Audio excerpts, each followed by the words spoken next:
আসসালামু আলাইকুম প্রিয় দর্শক, অন্য মঞ্চের আলোচনায় আমাদের আজকের অতিথি। কথায় আছে, অতিবার বেরো না, ঝড়ে ভেঙে পড়বে। যুক্তরাষ্ট্রের প্রেসিডেন্ট ট্রাম্প সাহেব নিশ্চয়ই এই বাংলা প্রবাদটি শোনেননি, তবে ইংরেজিতেও সমার্থক প্রবাদ আছে, কিংবা শুনলেও হয়তো মনে রাখেননি। গায়ের জোরে দুনিয়া নিজের মুঠোয় আনতে চেয়েছেন। ফল হলো, দুনিয়া মুঠোয় এলো তো নাই, উল্টে আমেরিকার প্রেসিডেন্টের গদি থেকে নিজেই উৎখাত হতে চলেছেন। এই প্রতিবেদনে কি চলছে বর্তমানে আমেরিকায়?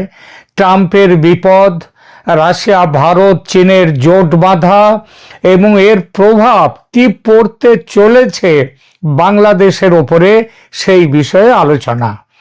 ডোনাল্ড ট্রাম্পের বিরুদ্ধে ইমপিচমেন্ট বা অপসারণ প্রক্রিয়া এক নজিরবিহীন ঘটনা শুরু হয়েছে আমেরিকায়।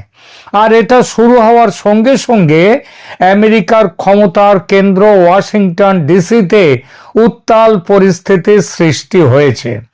আমেরিকার একজন ফেডারেল বিচারক, যিনি বিচার চলাকালীন অবস্থায় ডোনাল্ড ট্রাম্পের বিরুদ্ধে ইমপিচমেন্টের জন্য মার্কিন কংগ্রেসের কাছে প্রমাণ ইত্যাদি সব পাঠিয়ে দিয়েছেন।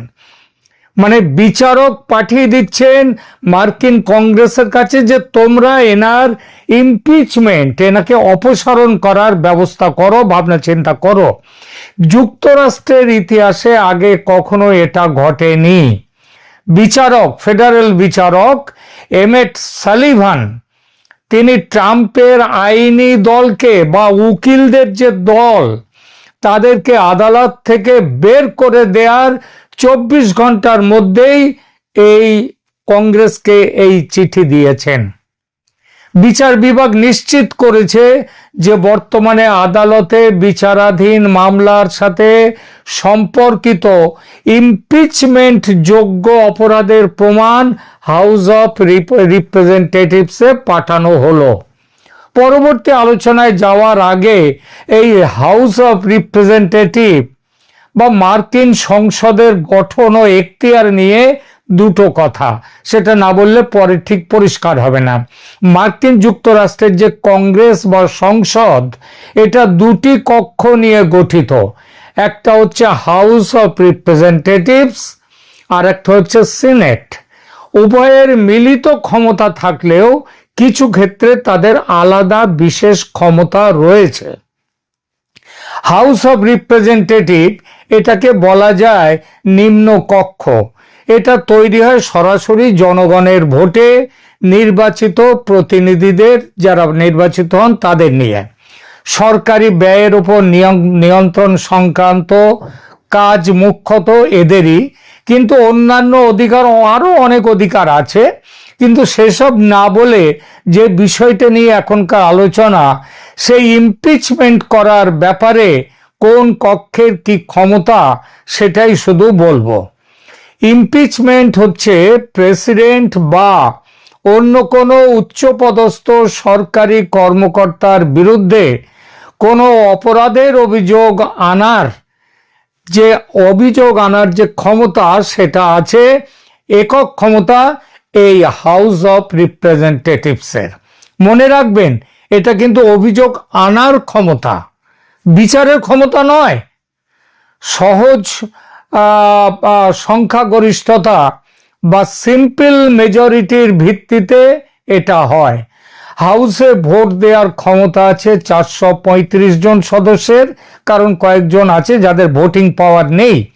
তাদের মধ্যে ট্রাম্পের রিপাবলিকান দলের সদস্য হচ্ছে 218, আর তার বিরোধী ডেমোক্র্যাটদের সদস্য হচ্ছে 213, এবং 4 জন হচ্ছে আলাদা, সব মিলিয়ে 435। তার মানে কি দাঁড়ালো ট্রাম্পের পক্ষে আছে, ট্রাম্পের দলে আছে 218 জন, আর ট্রাম্পের দলের বিরুদ্ধে আছে 217 জন, কারণ ওই যে 4 জন অন্যান্য আছে, তারা আবার সমর্থন করে ডেমোক্র্যাট দলকে, একেবারে কাঁটায় কাঁটায়। আমেরিকার, কিন্তু কাটায় কাটায় হলে প্রেসিডেন্টের এখান থেকে তার পদ ছাড়ার কোনো কিংবা পদচ্যুতির কোনো ব্যাপার নেই, কারণ প্রেসিডেন্ট ওখানে ডাইরেক্ট ভোটে হয়। সুতরাং এখানে 218 আর 217 কাটায় কাটায় থাকলেও প্রেসিডেন্টের ভয় নেই। এবার আসি আমেরিকার দ্বিতীয় কক্ষ বা সিনেট হল। এটাকে বলা যায় অনেকটা উচ্চ কক্ষ, যেমন ভারতে আছে রাজ্যসভা। এর সদস্যরা নির্বাচিত হন জনতার সরাসরি ভোটে নয়, জনপ্রতিনিধিদের ভোটে। সেনেটের মোট সদস্য সংখ্যা 100 জন। এই 100-র মধ্যে ট্রাম্পের দলে আছেন 53 জন, ডেমোক্র্যাটদের আছেন 45 জন, আর অন্যান্য আছেন 2 জন। অর্থাৎ ট্রাম্পের দলে 53 আর তার বিরুদ্ধে আছে 45-এর সাথে ওই অন্যান্য 47 জন। আর প্রেসিডেন্টকে ইমপিচ করার ক্ষমতা আছে কিন্তু একমাত্র এই সেনেটের। তবে তার জন্য সিম্পল মেজরিটি হলে চলবে না, চাই 2/3 ভোট, অর্থাৎ 100 জনের মধ্যে 67 জনের ভোট চাই। এখন প্রেসিডেন্টের তো বিরুদ্ধে আছে 47 জন, 20টা ভোট দরকার। 20টা ভোট পাওয়া অত সহজ নয়। তবু যেভাবে রিপাবলিকানদের মধ্যে বিরোধ জেগে উঠছে ট্রাম্পের বিরুদ্ধে, তাতে এবং যেভাবে ইতিমধ্যে হাউস অফ রিপ্রেজেন্টেটিভে 2 জন তো ট্রাম্পের বিরুদ্ধে চলেই গেছেন, সুতরাং এখানেও সেনেটেও যাওয়ার সম্ভাবনা আছে। তাহলে হাউস তাহলে দাঁড়ালো কি, 67 জনের সমর্থন চাই তাকে ইমপিচ করতে গেলে। হাউস কারো বিরুদ্ধে অভিযোগ আনলে সেনেট আদালত হিসেবে কাজ করে। সেনেটের কাজ হচ্ছে আদালতের কাজ, সেই ব্যক্তির বিচার সম্পন্ন করে। আপনারা জানেন এই যে সব রাষ্ট্রদূত নিয়োগ হচ্ছে, এই যে বিভিন্ন পদে নিয়োগ হচ্ছে আমেরিকায়, সেটা কিন্তু প্রেসিডেন্ট সেটা নির্বাচন মনোনীত করলেও তার কিন্তু আসলে সেনেট যতক্ষণ না তাদেরকে পাস করবে ততক্ষণ তারা কোনো দায়িত্ব পাবেন না। ট্রাম্পকে ইমপিচ করার প্রাথমিক প্রক্রিয়া ইতিমধ্যে শুরু হয়ে গেছে, আগেই বলেছি। হাউস বা নিম্ন কক্ষের যে রেকমেন্ডেশন দেয়া সেটা হয়ে গেছে। ট্রাম্পের দলের সদস্য হচ্ছে 218 জন, তার বিরুদ্ধে আছে 217 জন, কিন্তু ইমপিচ করার প্রস্তাবের পক্ষে সই দিয়েছেন 220 জন। অর্থাৎ 3টি ভোট রিপাবলিকানদের মধ্যে থেকে চলে গেছে এদের কাছে। 200 মানে 3টি ভোট বেশি পেয়েছেন যা ওর যে বিপক্ষে, ট্রাম্পের বিপক্ষে। এর মধ্যে 2 জন হচ্ছেন রিপাবলিকান দলের খুব নামকরা সাংসদ থমাস ম্যাসি এবং টম টিলিস। এরা রিপাবলিকান হয়েও ট্রাম্পের যে অপসারণ প্রস্তাব সেটা সমর্থন করেছেন। ফলে ট্রাম্প এবং সেই সঙ্গে ওয়াশিংটন ডিসি এখন চরম আতঙ্কের মধ্যে রয়েছে। ন্যাশনাল গার্ড মোতায়েন করা হয়েছে, ক্যাপিটালের বাইরে বিক্ষোভ শুরু হয়েছে, রিপাবলিকান সদস্যরা দলত্যাগ করছেন এবং ট্রাম্প তার সোশ্যাল মিডিয়া প্ল্যাটফর্ম ট্রুথ সোশ্যালে সিভিল ওয়ার বা গৃহযুদ্ধের হুমকি দিয়ে সব আতঙ্কিত করার মতো পোস্ট করছেন। এটা কোনো গুঞ্জন নয়, বরং বাস্তব পরিস্থিতি। এর মধ্যে আগুনে ঘি ঢেলেছে বিচারকের আদেশ। বিচারক তার আদেশে লিখেছেন যে বিচারে বাধা দেয়া এবং মিথ্যে সাক্ষ্য দেয়া ইমপিচ করার যোগ্য হাই ক্রাইমস বা গুরুতর অপরাধ। সুতরাং সেই অপরাধে ট্রাম্পের বিচার করতে হবে। তিনি কেবল একটি সারাংশ পাঠাননি, বরং আদালতের যে সমস্ত কথাবার্তা হয়েছে সম্পূর্ণ ট্রান্সক্রিপ্ট সেটা পাঠিয়ে দিয়েছেন হাউস অফ রিপ্রেজেন্টেটিভে। শুধু তাই নয়, ট্রাম্পের যে আইনজীবীরা 17 বার মিথ্যে কথা বলেছেন বলে উল্লেখ করা হয়েছে।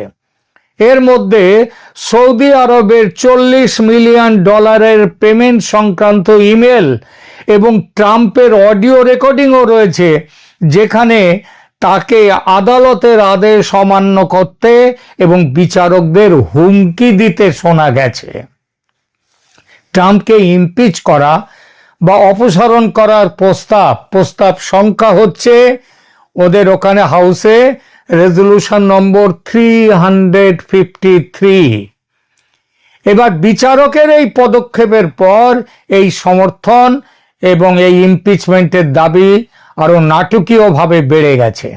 এখন 220 জন সদস্য এর সপক্ষে আছেন, যা অভিশংসন পাশের জন্য, ইমপিচমেন্টের প্রস্তাব পাশের জন্য যথেষ্ট। থমাস ম্যাসি এবং টম টিলিস তাদের মতো রিপাবলিকানরা, নামী রিপাবলিকানরাও এখন ট্রাম্পের পদত্যাগ বা অপসারণ চাইছেন। প্রতিনিধি সভার সদস্যরা 72 ঘন্টার নিয়ম কার্যকর করেছেন হাউস অফ রিপ্রেজেন্টেটিভ, যার অর্থ, এটা করেছে 9 তারিখে, যার অর্থ 11 জানুয়ারির মধ্যে ট্রাম্পের ইমপিচমেন্ট নিয়ে ভোট হবে হাউসে। ট্রাম্প আমেরিকার ইতিহাসে প্রথম রাষ্ট্রপতি হতে যাচ্ছেন যিনি 3 বার ইমপিচমেন্টের মুখোমুখি হবেন। এর আগেও তিনি 2 বার হয়েছেন, সেটা পরে বলছি। ভেনেজুয়েলা কাণ্ডের পর যখন বুক বাজাচ্ছেন ট্রাম্প আপন গর্বে, ক্ষমতার গর্বে, তখনই এই আঘাত। আর এর মূলে অনেকটা ভূমিকা আছে ভেনেজুয়েলায় যে কাণ্ড ঘটিয়েছেন সেটা। আমেরিকার সংবিধানে প্রেসিডেন্ট ইচ্ছা করলেই অন্য দেশে হামলা করতে পারেন না, যুদ্ধ ঘোষণা করতে পারেন না, সেনেটের অনুমতি নিতে হয়। ট্রাম্প সেসবের ধার ধারেন না। প্রেসিডেন্ট খুশি মতন শুল্ক ধার্য করতে পারে না। আমেরিকার সংবিধান অনুযায়ী সেনেটের অনুমোদন লাগে। ট্রাম্প সেনেটকে অগ্রাহ্য করছেন।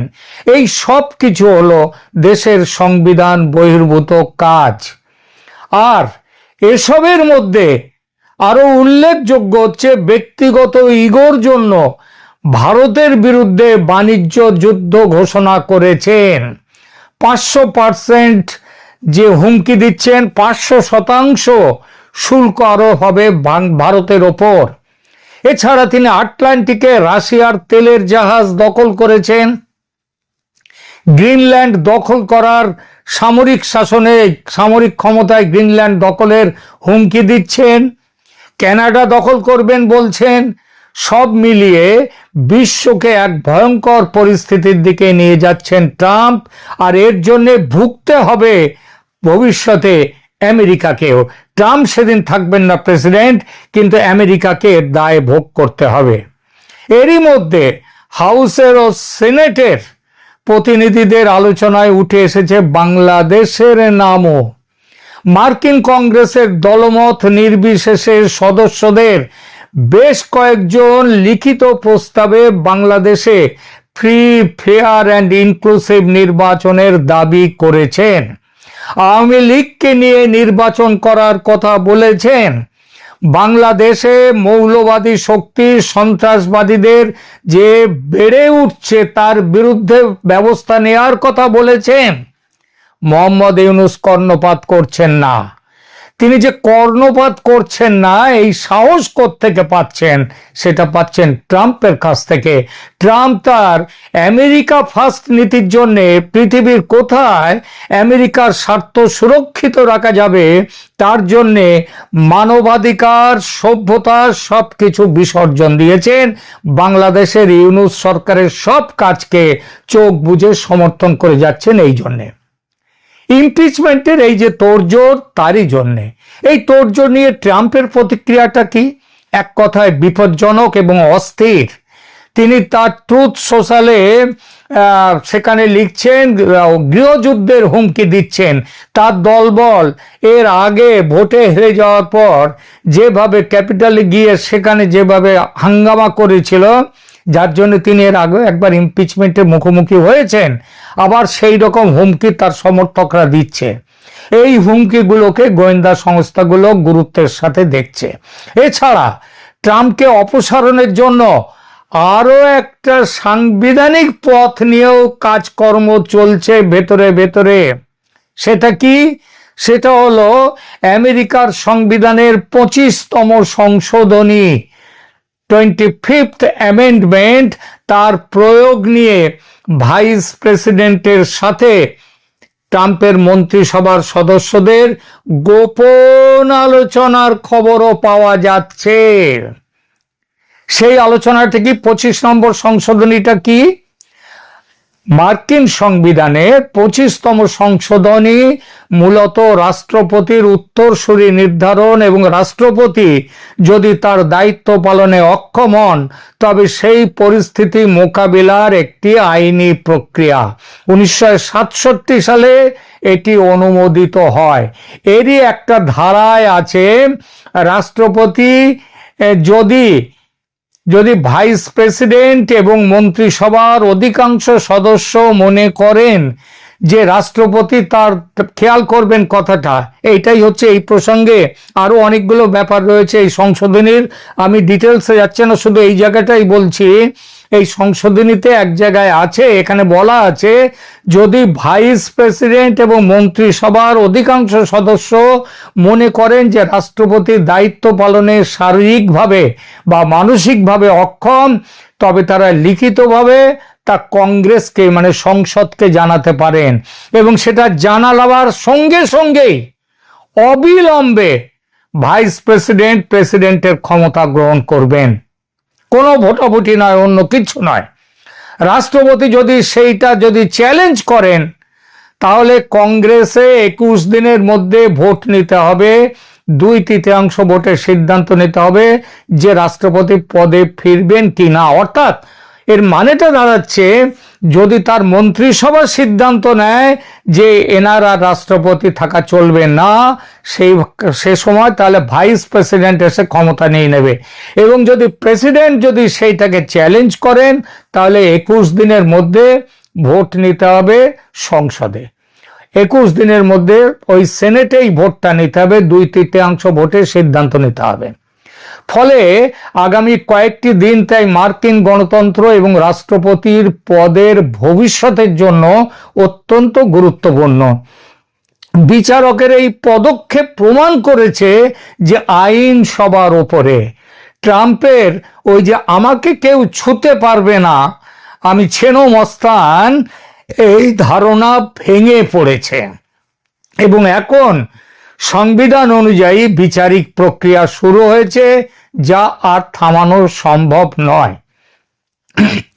আর ট্রাম্পের এই দুরবস্থা সারা পৃথিবীর অনেক ভূ রাজনৈতিক হিসাব যে আমূল পাল্টে দিতে দেবে সেটা বলাই যায়। এই পাল্টে যাওয়া পরিস্থিতি নিশ্চিতভাবেই প্রভাবিত করবে ভারতের বাংলাদেশ নীতিকে। ইতিমধ্যে আমি গতকাল ভিডিওতে বলেছি ভারত বাংলাদেশে নির্ণায়ক ব্যবস্থা নিতে চলেছে। পরিষ্কার করে এর থেকে বেশি বললাম না, বললাম যে নির্ণায়ক ব্যবস্থা নিতে চলেছে ইমপিচমেন্টের, এবং তার মুখে এই কারণেই বড় প্রশ্ন চিহ্নের মুখে দাঁড় করিয়েছে ইউনূসের এবং জামাতের মিলিত ওই যে বাংলাদেশের আগামী নির্বাচন, যেটাকে ওরা রিগিং করে জিতে যাবেন। ইমপিচমেন্টের ফলাফল যাই হোক, একটা ধাক্কা যে ট্রাম্প খেতে চলেছেন সেটা স্পষ্ট। এর আগে দুবার তিনি ইমপিচমেন্টের মুখোমুখি হয়েছেন। প্রথমবার 2019-এ ইউক্রেনের ওপর রাজনৈতিক চাপ সৃষ্টির অভিযোগে, দ্বিতীয়বার 2021-এ ওই 6 জানুয়ারি যেটা ক্যাপিটল হিল ভোটে হেরে যাওয়ার পর দাঙ্গায় উস্কানি দেওয়ার অভিযোগে তাকে ইমপিচমেন্ট করা হয়েছিল, কিন্তু দুবারই দলীয় সদস্যরা কোনো রকমে বাঁচান তাকে। তবে এবার সম্ভাবনা কম, রিপাবলিকানদের মধ্যে ভাঙন স্পষ্ট। ইউনূস সরকারের এত গোপনীয়তা কেন? আপনারা গত 1.5 বছর যাবত দেখতেই পাচ্ছেন যে ইউনূস সরকার বেশ গোপনীয়তার সাথে নন ডিসক্লোজার, প্রকাশ করা যাবে না এমন বিষয় নিয়ে কাজ করছে।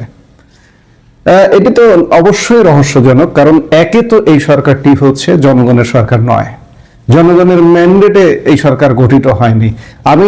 আপনি আমাকে যে যুক্তি দিয়ে যে ভাবেই বোঝান না কেন, আমি ইউনূস সরকারকে মনে করি একটা অবৈধ সরকার, এবং এই অবৈধ সরকার এবং আরো জনগণের ম্যান্ডেট ছাড়া সরকার গোপনীয়তার সাথে তো কাজ করতে পারে না।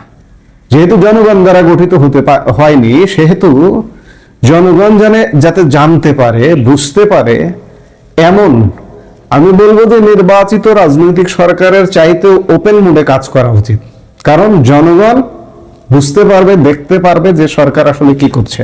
কিন্তু সেটি না করে উল্টো কঠোর গোপনীয়তার সাথে কর্মকাণ্ড পরিচালিত হচ্ছে প্রতি পদক্ষেপে।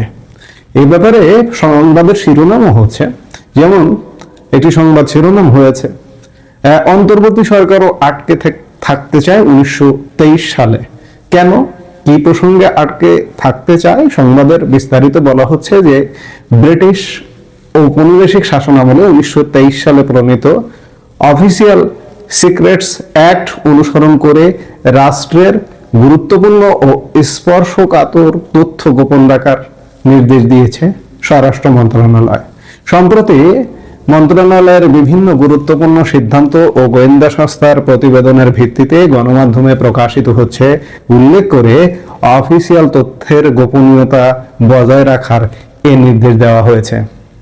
একই সঙ্গে তথ্য ফাঁসে জড়িত কর্মকর্তা কর্মচারীদের বিরুদ্ধে চাকুরি আইন অনুযায়ী ব্যবস্থা নেওয়ার হুঁশিয়ারি দেওয়া হয়েছে। মন্ত্রণালয়ের প্রশাসন এক শাখা থেকে এ সংক্রান্ত একটি অফিস আদেশ জারি করা হয়েছে। এ নিয়ে উদ্বেগ জানিয়েছেন কর্মকর্তা কর্মচারীরা।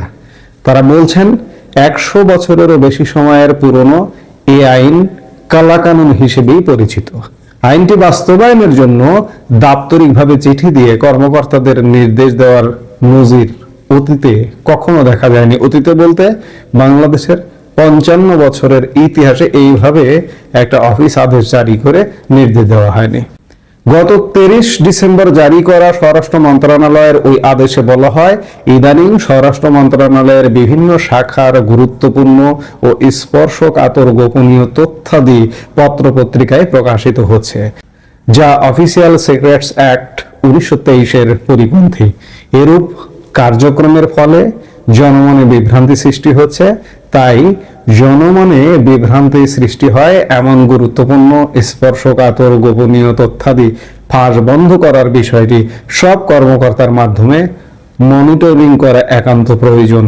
আদেশে আরও বলা হয়, স্বরাষ্ট্র মন্ত্রণালয়ের গুরুত্বপূর্ণ ও স্পর্শকাতর গোপনীয় তথ্যাদি ফাঁস বন্ধ করার বিষয়টি মনিটরিং করা সহ এরূপ কর্মকাণ্ডের সঙ্গে জড়িত ব্যক্তিদের বিরুদ্ধে সরকারি চাকরি আইন 2018 অনুযায়ী আইনানুগ ব্যবস্থা গ্রহণ করার জন্য নির্দেশক্রমে অনুরোধ করা হলো। এই ঘটনায় কর্মকর্তা কর্মচারীদের মধ্যে যথেষ্ট উদ্বেগের অবস্থা দেখা গেছে।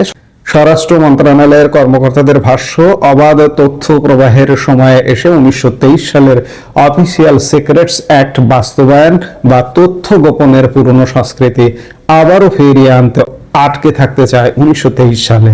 এ কারণেই স্বরাষ্ট্র মন্ত্রণালয়ের কর্তা ব্যক্তিরা এমন কঠোর অবস্থান নিয়েছেন। এটি স্বাধীন সাংবাদিকতা ও মত প্রকাশকে বাধাগ্রস্ত করবে। দেশে এখন তথ্য অধিকার আইন রয়েছে।